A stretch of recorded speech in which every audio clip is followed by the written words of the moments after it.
Hai semua, jumpa lagi bersama saya Cikgu Syarinas JD. Kita akan belajar dalam modul 6 Perakaunan untuk kelab dan persatuan.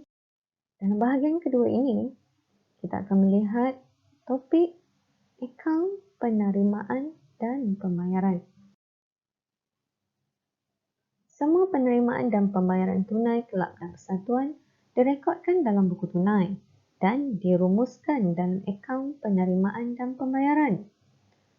Tujuan penyediaan akaun penerimaan dan pembayaran ialah untuk merekod semua penerimaan dan semua pembayaran tunai kelab dan persatuan.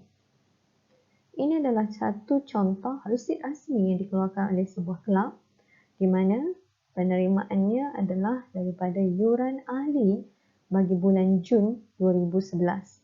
So, ini adalah satu contoh penerimaan bagi kelab ini. Seterusnya, ini adalah bil elektrik yang dikeluarkan oleh TNB di mana ini adalah satu contoh pembayaran tunai untuk kelab dan persatuan. Seterusnya, contoh penerimaan tunai bagi kelab dan persatuan. Yuran ahli, yuran pendaftaran, bayaran masuk ataupun yuran masuk, derma, sewa laci, sewa gelanggang ataupun sewa dewan, dan juga kutipan sukaneka, kutipan pestaria dan juga kutipan tari menari. Seterusnya adalah contoh-contoh bagi pembayaran tunai. Yang pertama adalah surat khabar dan majalah, kadar bayaran, insurans, hadiah pertandingan, honorarium, perabot, alatan sukan, kursus motivasi.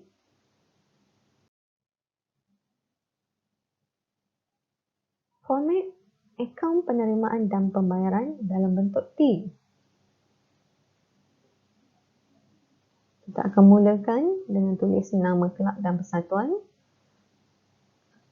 Kemudian akaun penerimaan dan pembayaran bagi tahun berakhir. Kita mulakan dengan sebelah debit. Kita catat baki awal akaun penerimaan dan pembayaran dan juga semua penerimaan kelab dan persatuan pada tahun tersebut. Seterusnya, kita akan letak sebelah kredit pula ialah semua butir bagi pembayaran kelab dan persatuan pada tahun tersebut. Seterusnya, kita jumlahkan sebelah debit sekiranya lebih banyak jumlahnya. Okey, jadikan sebagai angka imbang dan juga kita tolak semua pembayaran di sebelah kredit. Kita akan dapat baki akhir akaun penerimaan dan pembayaran bagi kelab. Seterusnya, kita akan pindahkan baki HB. Kita hantar ke bawah baki BB pada awal bulan tahun berikutnya.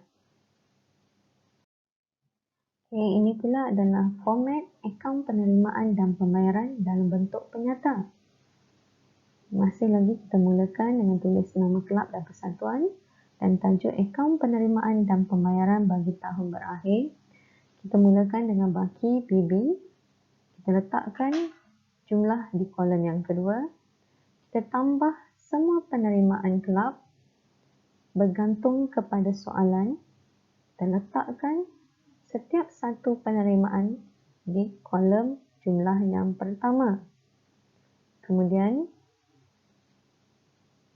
kita tambahkan semua penerimaan yang terdapat dalam soalan dan kita letakkan jumlahnya di kolom kedua. Kemudian, kita jumlahkan pula baki BB dan juga semua jumlah penerimaan dan kita letak hasil tambah tersebut di kolom yang kedua di bawahnya. Selanjutnya, kita teruskan pula dengan tolak pembayaran. Masukkan semua pembayaran yang terdapat dalam soalan Kemudian, jumlahkan setiap satu pembayaran yang diletakkan di kolom pertama, jumlah. Kemudian, letakkan hasil jumlah pembayaran diletakkan di kolom kedua. Kemudian, ambil hasil tambah. Di atas tadi, kita akan tolak dengan jumlah pembayaran. Kita akan dapat baki HB, baki akhir, bagi akaun penerimaan dan pembayaran.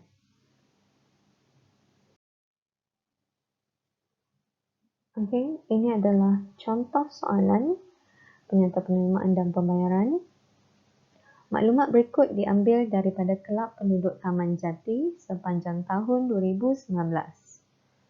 Baki tunai di bank RM2,000, yuran ahli RM2,000, derma RM1,200, yuran masuk RM1,500, sewa dewan RM3,000, insurans RM400, belanja am RM200, perabot baru RM2,500, penyelenggaraan dewan RM1,800. Anda dikehendaki menyediakan penyata penerimaan dan pembayaran bagi tahun berakhir 31 Disember 2019. So, yang pertama pelajar kena sediakan adalah tulis nama kelab dan juga tajuk penyata penerimaan dan pembayaran bagi tahun berakhir 31 Disember 2019. Kemudian, kita mulakan dengan baki BB, baki awal, iaitu baki tunai di bank RM2,000. Kemudian, kita tambah penerimaan. So, penerimaan dekat sini, kita ada adalah yuran ahli RM2,000, derma RM1,200, yuran masuk RM1,500, sewa dewan RM3,000. So, ini sahaja ada 4 penerimaan dalam soalan ini. So, sekarang pelajar dikehendaki untuk tambahkan semua penerimaan di sini. Kita tuliskan jawapan hasilnya di kolom RM yang kedua. Hasil tambahnya adalah RM7,700. Kemudian kita akan tambah baki awal RM2,000. Kita tambah dengan hasil penerimaan RM7,700. Kita akan mendapat RM9,700. Kita teruskan lagi.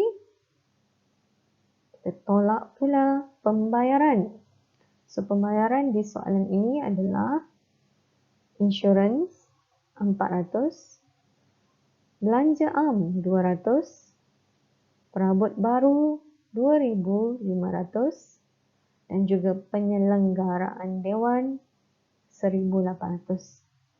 So, sekarang kita akan tambah pula semua pembayaran di sini. Hasil tambahnya kita akan letakkan di kolom yang kedua. So, hasil tambah pembayaran adalah RM4,900. Sila letakkan hasil jumlah pembayaran ini di dalam kurungan kerana ini untuk mengingatkan pelajar sekalian bahawa kita akan tolak nilai pembayaran ini. Seterusnya kita ambil hasil tambah baki awal dan hasil penerimaan di atas tadi RM9,700. Kita akan tolak dengan jumlah pembayaran RM4,900 dan kita akan mendapat baki akhir ataupun baki HB, penyata penerimaan dan pembayaran sebanyak RM4,800. So, itu saja untuk kali ini.